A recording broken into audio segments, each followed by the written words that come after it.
Kill the intruder.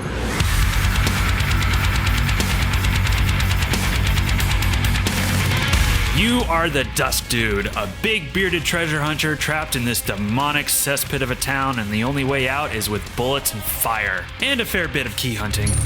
Dusk was originally released in 2018 by New Blood Interactive. Throwback is an appropriate word to describe it. Its blocky polygonal graphics and core design are direct callbacks to classics like Quake. However, unlike most throwback games that rely solely on nostalgia, Dusk actually manages to stand toe-to-toe with the shooters that inspired it. In fact, it may even stand a bit above. Dusk has the advantage of almost 30 years of FPS innovation behind it, taking only the best aspects of the genre to create a chunky, responsive, fast, and simply badass shooter that'll put a smile on your face bigger than Gabe Newell's bank account. Much in the spirit of the games that inspired it, Dusk was released in 3 episodes: the Foothills, the Facilities, and the Nameless City. If you're the type of person that gets a kick out of all things creepy, backwoods, and hillbilly, then the Foothills is right up your alley. The influences are clear: Friday the 13th, Deliverance, The Silence of the Lambs, and of course, the Texas Chainsaw Massacre. The first level immediately throws you into the deep end, waking up in a nasty basement surrounded by 3 goons with chainsaws that might as well be 3 clones of Jason Voorhees. With only a couple of sickles to protect yourself, you flail madly around the room trying to kill these burlap baboons. Cooler heads might spot the suspicious barrels and find the hidden pistol behind them, which helps quite a bit, but the gas can might be the best solution. Fighting your way out of this nightmarish cellar, you find pistols akimbo, which are just delicious, and not long after this, you find a lever-action shotgun, which can also be wielded akimbo. Groovy. There's no bad weapon in Dusk. The pistol and shotgun, classic staples of the genre, look and feel as they should, but the crossbow with its glowing green arrow might as well be ripped straight from Heretic, able to impale multiple enemies and great for when you have to thin the fodder. Plus, the kickback on it is powerful enough to keep the player suspended in the air, great for getting out of bad situations and secret hunting. The Super Shotgun is basically the same as the Super Shotgun from Doom 2, with reload speed different by maybe a fraction of a second. This is the weapon I use the most because the Doom 2 Super Shotgun is the perfect killing machine. Disagree with me all you want. The Assault Rifle is assault rifle. What can I say? It shoots fast. But I always felt like this gun was a nod to all World War II first-person shooters, Return to Castle Wolfenstein and Medal of Honor in particular. But the feel of it is closest to the nail gun from Quake. The hunting rifle is my second favorite weapon of the game because it's a beast. It fires slowly and the ammo is limited, but if you get the hang of this sucker, you'll find an excuse to use it in almost any situation. And of course, no respectable first-person shooter is complete without its boom-boom weapons. The mortar is basically a grenade launcher, but you can detonate the payload after you fire it. Perfect for when you're clearing out a cramped room, but also good in the open. The rivet gun is the missile launcher and a damn good one. It fires fast with good splash damage, and yes, you can rocket jump with it. And then there's the soap. Oh, the soap is fun. We'll get to that later. Also, there's no reloading in this game, as it should be. But if you have the habit of hitting the R key, you can make your weapons do a little flippy flip, which is pretty neat. The enemies of Dusk would be right at home on the cover of Fangoria, a mishmash of horror and shooter tropes all hell-bent on sending you to the Great Blood Gulch in the sky. We talked a lot about the hooded chainsaw dudes, but then we also have the cultists who love shooting fireballs at you and probably have a lot of rope handy if you catch my drift. Scarecrow guys are one of the more nerve-wracking ones because you don't know if they'll come to life and shoot at you with their rifles. The military dudes are straight out of Half-Life, and then you have the Wendigos. Jesus! These assholes are invisible until you shoot them. They can kill you in a few hits, and the only way you can tell they're coming for you is when you hear their deep breathing and see their bloody footprints. Something you may have noticed with a lot of these baddies is that their AI is all built around charging you. Honestly, I would probably critique this more if it wasn't so much fun to round all these fools up and blast them away. This is all meant to keep you moving, which is good, but if I had to be honest, there's not much functionally different between the goats, the chainsaw guys, and the mad scientists. Sure, they all do different amounts of damage, but there are 3 variations of the same enemy type. Perhaps in the next game, New Blood can focus on more enemy variety. Naturally, any FPS fan would look at this game and be reminded of Doom and Quake, but the more I played through Episode 1, the more I got the vibes of an old build engine game. Saying this might bring Duke Nukem to mind, but in truth there's more similarities with Redneck Rampage in terms of setting and level design. But the real ones will know that with Dusk, it's all about blood. Both games share an equal love of the macabre and all things rotten and gothic. Dusk has numerous references to blood, but the one that makes me smile the most is on the game over screen. I live again. You can honestly make a separate video just on all of Dusk's references. A lot of them are fairly obscure, only appealing to the hardcore genre fans. It makes all the difference though, because you can tell this twisted game was made with love.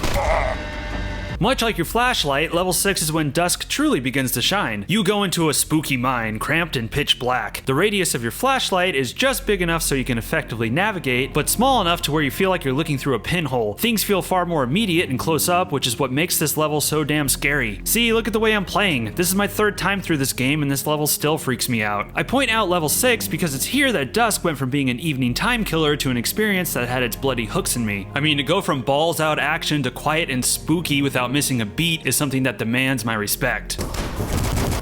The funnest parts of Dusk are the ambushes, and man, this game sure does love to ambush you. At any moment, enemies can swarm you, and while the fight may be overwhelming, these moments show off the strongest design of Dusk. You may be ambushed in a small space where the odds seem stacked against you, but it's likely most of the enemies are melee types with a few projectile shooters, so really it's a matter of killing them fast with a short-range weapon. Plus, look around, there's probably a pillar or a pole which you can use to herd your prey. On the flip side though, ambushes in more open areas is when you'll see the fireballs and the projectiles. At times it feels like you're playing a bullet hell shooter. You may have more room to maneuver, but you'll be dodging constantly and putting your long-range weapons to use. This, my dudes, is what they call balance.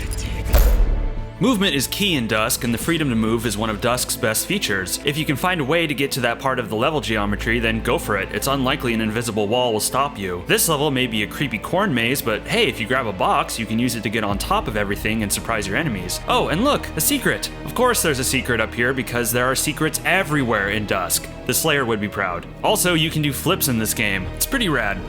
Are you prepared for what's next? I mean, I guess. This is the episode's boss finale. You fight the Experiment. It seems straightforward at first, but then literally turns up the heat when he starts volleying fireballs at you. But quick dodging will lead to a quick takedown. Then you hit this button and, oh look, the second Experiment. Clever. As funny as this is, I have to bring up my one and only issue with Dusk. It's boss battles. The boss battles aren't bad, they're just super basic and tend to repeat themselves. The first boss battle in the game is the Intoxicator, which I'm assuming is a drunk-ass alligator looking for a snack. It's a fine enough battle, just stay out of his way and hit him with rivets.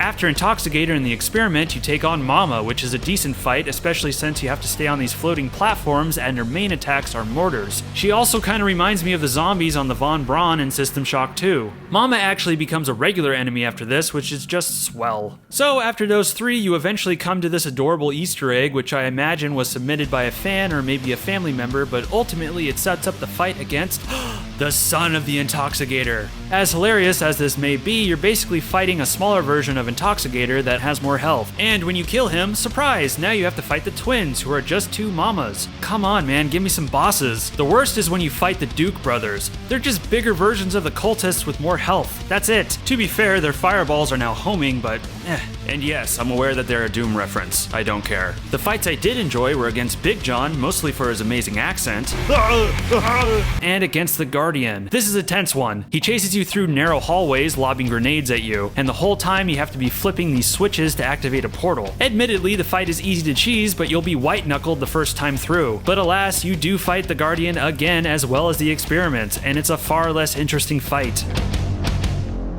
Episode 2 takes you out of Dusk to town and puts you in its industrial outskirts. Right off the bat, you're fighting in a more open environment outside a cold, emotionless factory. Here, the game begins to introduce more platforming elements, specifically this power-up that lets you climb up walls and propel yourself off of them. It works well, and overall, the platforming is integrated rather organically. It's also at this level that we meet the flamethrower guys, who intimidate me more than I'd care to admit. You should always focus on killing these guys first because they explode when they die, perfect for thinning out the herd.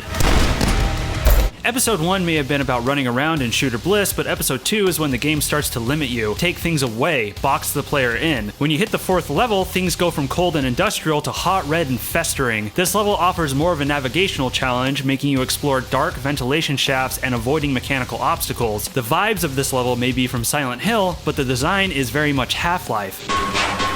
Half-Life was all about navigating and surviving the claustrophobic dangers of the Black Mesa facility. In fact, you could argue that the most dangerous enemy in that game was not the aliens or the military goons, but the environment itself. This change of pace works really well in Dusk. Once again, it's another great example of how the developer smoothly transitions Dusk into different design philosophies. The Escher Labs is where Dusk starts getting nutty. It starts off normal enough until you find this funny little floaty syringe, and as soon as you pick it up, the game turns into super hot. Yes, super hot. Where time only progresses when you move. This is the last thing I thought I'd find, but it fits surprisingly well. After this, things get crazy with the level becoming mirrored and skewed. The level is wrong, nonsensical. It's here where Dusk starts to tiptoe away from being an homage and starts to gain its own personality. The highlight of episode 2 is the Erebus Reactor, an absolutely massive arena full of houses and a giant lava pit in the middle just for funsies. It's the most open level with the most variations for how you want to approach it. Maybe you fight on the ground level and take the waves and waves of enemies head on, or you just hop onto the upper edges and snipe everyone with your hunting rifle. Battling through this level, I started to get flashes of another great shooter from my youth, Unreal Tournament. While Dusk plays like a lot of great first-person shooters, I think the speed and feel of it is closest to Unreal Tournament, or more broadly, any competitive arena shooter. It's a big reason why it's so satisfying to play. A competitive shooter has to be fast, it has to be responsive, and it has to feel rewarding at all times while you play, or else you aren't logging back in. But personally, Unreal Tournament was my introduction to first-person shooters. I was 9 when I played it, my older brother pirated it. At least I think he did. I don't know, Best Buy return policies were pretty loose back then. But man, I was obsessed with it, and it served as my shooter gateway. It got me playing Half-Life, Doom, Quake, and then dozens of other shooters, eventually leading me to Dusk. So I think that's why Dusk had such a huge impression on me when I first played it. It subconsciously took me right back to when I was a kid fragging fools in the dark. And by the way, that's just for me. I'm sure for others, Dusk took them right back to their early gaming days too. I think that's what made this game so endearing to the first-person shooter community. So yeah, episode 2 is a strange but beautiful love child of Half-Life and Unreal Tournament that deserves all the love. Also, Neo Babel kinda looks like a nightmare version of Myst. Episode 3 is the Quake sequel we never got. This might confuse some of you since Quake had an amazing sequel, but a few of you are nodding your head and know what's up. I'm talking about a sequel to the dark Lovecraftian Quake, the 9 Inch Nails Quake. Level 1 is a dark and gothic church full of narrow hallways and hell steam. Level 1 is also my sword and soap level. Why do I call it that? Well, your only weapon is a sword, which is all sorts of dope. You can kill enemies silently from behind, and it can deflect projectiles. You also meet the suits of armor in this level that sound like rusty lockers. But the thing that I really love using in this level is the soap. In every level of Dusk, there is a bar of soap you can pick up. In fact, there's an achievement in the game for finding all of them. Why is the soap special? Well, if you throw it at enemies, it will instantly kill them, and it's hilarious. Now, the soap is an interesting trade-off. It's small, hard to pick up if you're being rushed, it's easy to lose, can be tricky to aim. In general, it's kind of a pain in the ass. So what's the upside? It kills everything instantly, and it's hilarious! And besides the sword, it's the best weapon in the level. I don't know what the idea behind this was. Maybe it's because demons are harmed by the clean purity of soap. Or maybe it's because dirty hillbillies are adverse to being clean.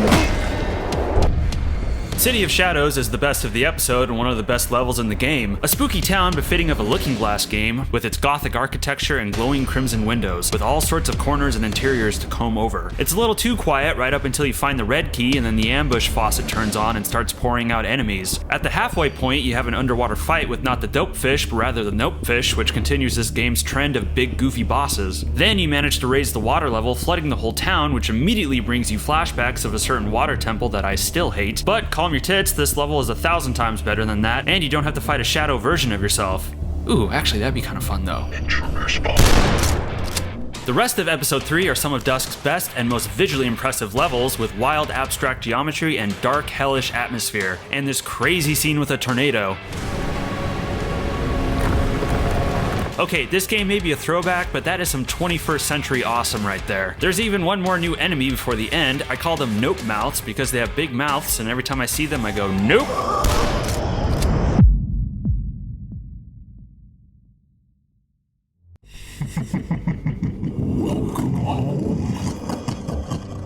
Yeah, Dusk gets really trippy in its last few levels. This level right here is one of the most creative in the game and is actually one giant puzzle. You have these gold spinny things that flip the entire level when activated, allowing you to fall to other areas of the map. Believe me, you flip this level left, right, up, and down. It's great. Easily one of the most unique levels I've ever seen in a first-person shooter. The penultimate level is the biggest battle of the entire game. Every single enemy you've faced thus far comes at you in droves, desperate to get you hitting that quick load key. It's an exhaustive and difficult fight that seems to last forever, and it's great. When you do finally beat it, you can take comfort in knowing that you 100% deserve to finish this game. The final level sees you fighting Jacob, the wide-eyed cult leader with a smooth and sensual voice. You shall be my final test. Sexy. Fighting Jacob is like fighting a bot set on expert, bunny hopping around the room like an 8-year-old strung out on Mountain Dew. He's a worthy opponent who tests all of your skills, much like the giant battle before this. No, you can't betray me. My disciples! After you put him down, or rather his followers do, you meet the true big baddie of the game. Who did you expect at the end of all of this? God? The devil, perhaps? This big, beautiful elder god is voiced by Stephen Waite, the man who voiced Caleb in Blood. Fresh victims for the ever-growing army of the undead. This may not mean much to you, but trust me, there were plenty of man-children who squealed when this voice came on the screen. The boss fight against... yeah, I'm not even gonna try and pronounce that, is interesting as you have to shoot these cracks at the top, shedding harmful rays of light on this Lovecraftian horror, making him susceptible to damage. This is a fun fight, but I gotta be honest, I'm kinda over these shooters having their final bosses be these big gimmicky monstrosities. The only strategy to this fight is to watch for his giant tails for attack, move out of the way, and shoot the glowing weak points. I mean, the blue brawl and the fight against Jacob were much better final tests for your skills. Fighting against Nematode at the end might not rock your world as much as you'd like, but still a glorious end to a glorious game.